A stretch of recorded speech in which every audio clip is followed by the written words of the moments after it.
ही video श्रीमान दादासाठी आहे, तर जितकं होऊ शकतं तितकं शेअर करा आणि त्यांच्यापर्यंत पोहोचवा.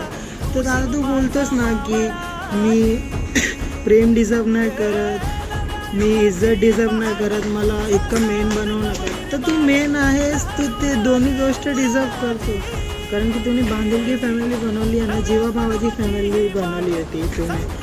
तर तू ते सर्व गोष्टी डिझर्व करतो आणि तू माझा स्वतः इन्स्पिरेशन आहे.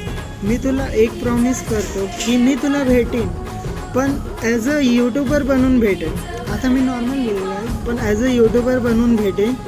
एक ना एक दिवस यूट्यूबर बनून भेटेन, पण तेव्हा मी स्वतःवर गर्व नाही करेन की मी यूट्यूबर आहे. मी एक फॅन बेस म्हणूनच येईन तुझ्याकडे आणि तुला भेटेन आणि तुला थँक्यू बोलेन की थँक्यू दादा, तुम्ही मला इन्स्पिरेशन दिलं आणि आज मी इतकं मोठं बनलो.